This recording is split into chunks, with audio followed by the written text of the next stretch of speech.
Hi, Mom on the Streets, back from her child advocacy meeting. I've got the latest statistics, which are very upsetting. 1,740 children are killed every year in the United States. That means about one child every 5 hours. What bothers me the most is that 45% of the fatalities are younger than 1 year old, infants. 90% are 7 years or younger. We need to know how to get behind those closed doors so that we can better protect our children. I am a retired crime analyst, the mother of 5 children. I started my mission when I raised 2 sons. I started my law enforcement career in 1968, had my children, raised them, and when they were about 17, 18 years old, I adopted 3 severely abused children. It was then that I learned what an epidemic child abuse was. I started many years ago after I adopted the children because I realized at the time that if you call social services, you're a hero. You see a child that's abused, you call them, they come out, they remove the children, you've done what you're supposed to do. That is the furthest thing from the truth. It does not work that way, and I'm here to tell you it does not work that way. When I found out these 3 children were being abused, Kenny, 5 years old, weighed 18 and a half pounds, had no teeth and no verbal skills. Elizabeth, they were all teeny tiny because they were failing to thrive. She had a dislocated shoulder. John, J-O-N John, was 18 months old, had a broken femur, never taken to the doctor. And we found out years later that they used to hold him underwater.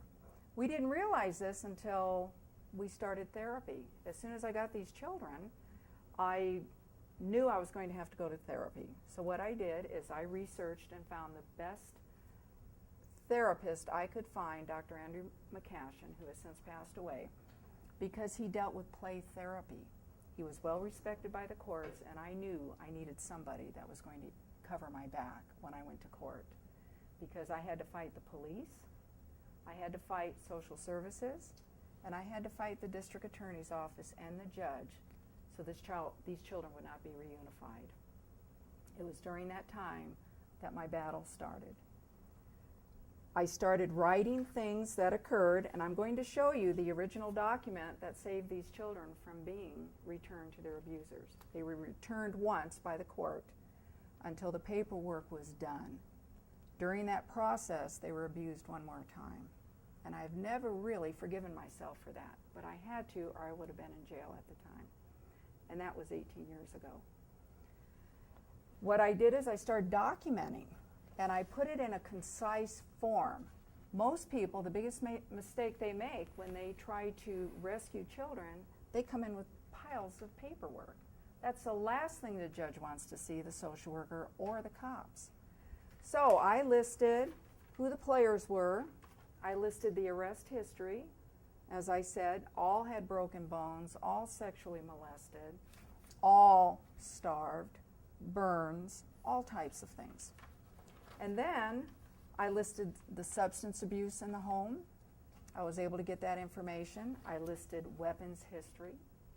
And then I detailed behind all this little synopsis each case. This is what got custody of these children. And this is what I do on the side. I help people formulate the information so that when they go to court, they are informed. They're not just throwing mounds of paperwork to where people don't even want to talk with them. And so that's where I am here. After doing this, I started tracking child abuse. And what I did is every time as a crime analyst, I had to ensure that the officer was putting the right crime code on the report. Every child abuse report I got, I made a copy and I put it in a file.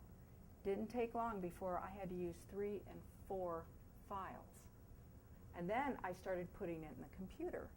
Then I started tracking dead children, going, oh my God. And the way I did it, original, I would write it down. Johnny Jones, 2 months old, dipped in boiling water.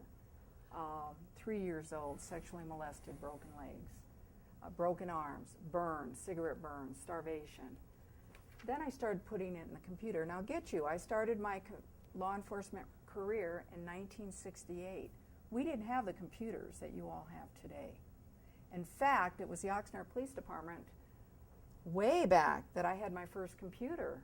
I didn't even know how to operate it, let alone do dossiers like this. So it was hard for us to document this information, but we did. After tracking and seeing how many children were being abused and killed, I started challenging the system, and I started writing letters to the editor. Every one of you have a voice. Every one of you have a voice, and you can be heard.